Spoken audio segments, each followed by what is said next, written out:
Halo, apa kabar pemirsa? Berjumpa lagi bersama saya Nurholis Fardillah dalam Pemuda Indonesia Bicara.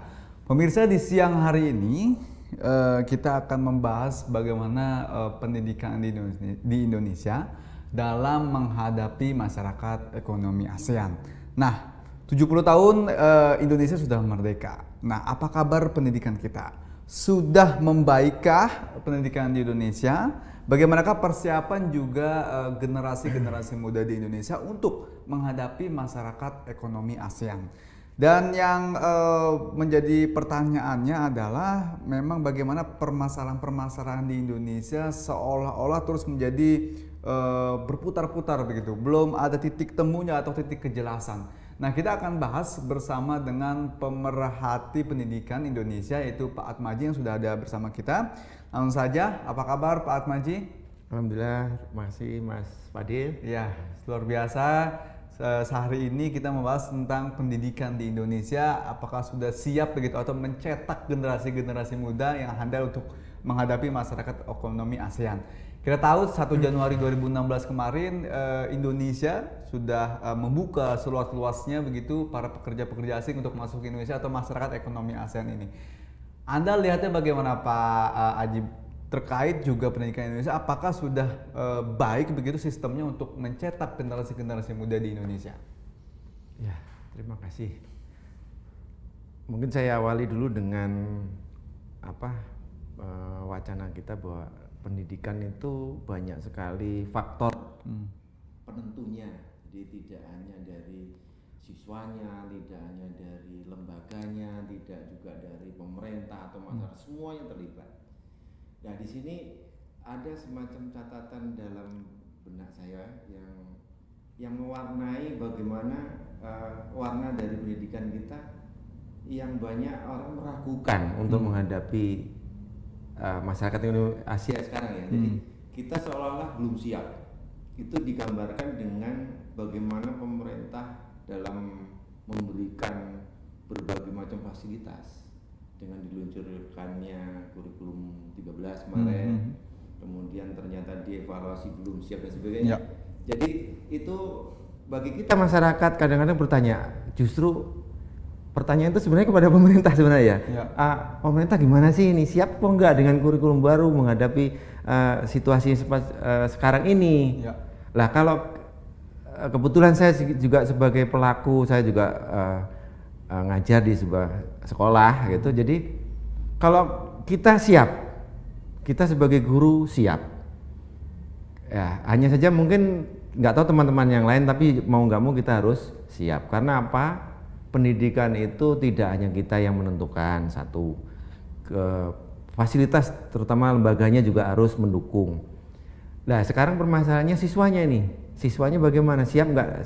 Siswa juga mau nggak mau tergantung kita kok. Oke, jadi Anda katakan bahwa sempat dikeluarkan kurikulum 2013, tetapi akhirnya dibatalkan, ditarik kembali dan kembali lagi begitu dengan kurikulum 2006. Apa yang membuat kira-kira pemerintah tidak konsisten begitu kira-kira? Ya, sebenarnya bukan ditarik tapi ditinjau ulang ya. Mungkin yang lebih pasnya ditinjau ulang oleh pihak pemerintah. Itu ya tadi dari beberapa catatan yang saya dapatkan, karena belum siap secara teknis kok. Jadi yang belum siap itu apanya nih? Gurunya atau sekolahnya atau mungkin pemerintahnya yang belum siap? Jadi perangkat kebijaksanaannya yang belum siap. Jadi secara teknis mungkin desain kurikulumnya sudah bagus, sudah siap. Saya sempat mengikuti pelatihan-pelatihan dan sosialisasi waktu beberapa tahun yang lalu, itu sudah siap dan kita tidak asing kok dengan kurikulum apapun.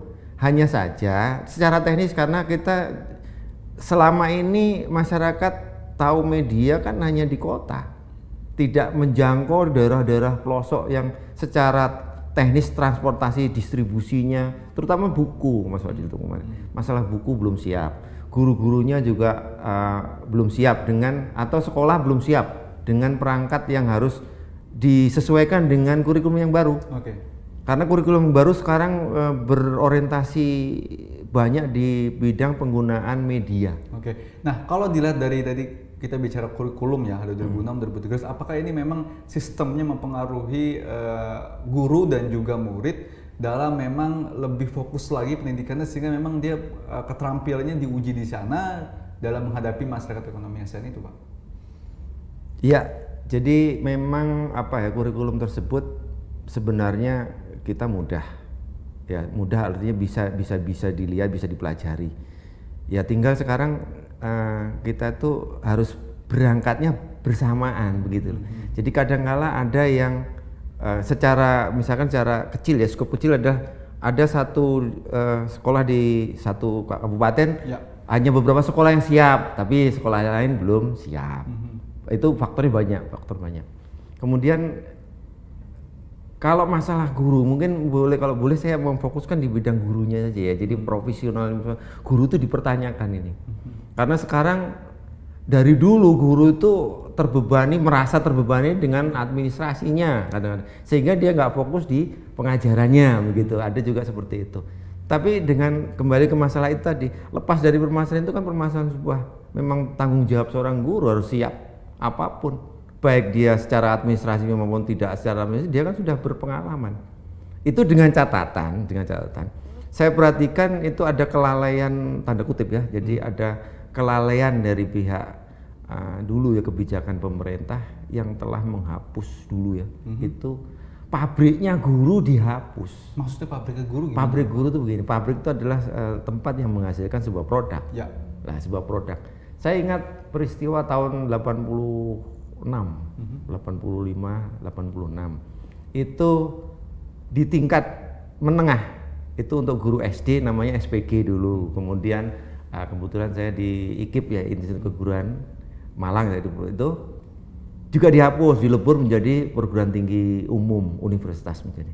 Nah, sehingga tidak lagi fokus guru tuh dikasih materi tentang keguruan, karena sekarang seolah-olah anak tuh hanya cukup diberi ilmu pengetahuan, diberi wawasan, jadi tanda kutip pendidikannya mas, yang belum terkonsentrasi untuk diperhatiin. Kalau pengajarannya sudah bagus, saya salut sekali. Jadi pengajaran dan pendidikan atau mendidik itu beda? Beda sekali, jauh. Beda sekali. Nah ini sekarang banyak dari masyarakat. Jadi yang terjadi saat ini adalah lebih banyak ke pengajaran aja ya, asal mengerti sudah selesai. Iya, asal gitu. Tahu. Jadi knowledge-nya dipacu, tetapi nah ini di pendidikan, batasan pendidikan. Pendidikan tidak hanya mengajar. Pendidikan tuh penilaiannya nanti atau indikator penilaiannya adalah dari apa yang sudah dia terima itu dia aplikasi. Ya. Makanya dibedakan di mata pelajaran umum aja ya, kebetulan saya di sekolah menengah atas. Jadi apa bedanya pelajaran agama dengan pendidikan agama? Nah kalau pelajaran agama nggak ada kan pelajaran agama ya cukup kita baca buku, kita browsing aja bisa, itu belajar tentang ilmu agama. Ya. Tapi mendidik agama itu bagaimana? Ya mendidik agama berarti kan selain kita diajarin tentang tata cara beragama, beribadah, ya praktekkan. Maka ada indikator penilaian nilai praktek. Pendidikan jasmani olahraga tidak hanya diajari cara bermain bola, bagaimana bermain bola, aturan bermain, tapi dia harus praktek bermain bola yang benar bagaimana. Gitu. Jadi ada penilaian atau indikator penilaian praktis, nilai praktek lah bahasa gitu. Itu beda pendidikan. Nah, kita kan membahasnya tentang pelajaran atau pengajaran nasional atau pendidikan nasional. Nah, pendidikan di sini kalau pendidikan maka kita kembali kurikulum yang baru, pemerintah kan kebingungan ini kok sekarang karakter yang bagaimana yang mau diminta. Saya dulu mengalami pendidikan sangat dasar sekali. Contoh yang krusial sekarang. Saya yakin anak sekarang tulisannya jelek. Nah, gitu maksudnya. Jadi tulisan anak sekarang itu jelek. Ya. Tidak sebagus tulisan orang-orang tua dulu. Jadi ada pergeseran karena apa? Nah, itu pendidikan. Menulis, membaca itu bukan pelajaran. Karena anak harus praktek membaca dong. Harus praktek menulis. Jadi itu hanya sebuah kebutuhan saja ya, mewajibkan, tetapi sebenarnya kalau untuk pelajaran dan pendidikannya belum terlalu dalam gitu deh. Ya, jadi sekarang mungkin karena sudah merasa tergopoh-gopoh ya, sudah masuk di dunia. Kan sekarang kan gampang, bisa lewat internet, ya informasi gampang, dan bahkan juga ada yang belajar sebenarnya jauh gitu kan. Dia pakai sistemnya, pakai komunikasi lewat jarak jauh dan seperti itu juga ada. Apakah itu menurut Anda bagus dan optimal dalam seorang guru untuk mengajarkan murid-muridnya begitu Pak? Itu hanya bisa, pendidikan ada jenjangnya Mas Wadi. Jadi jenjang begini, ada namanya pendidikan pradasar, kemudian pendidikan dasar, menengah, kemudian pendidikan tinggi.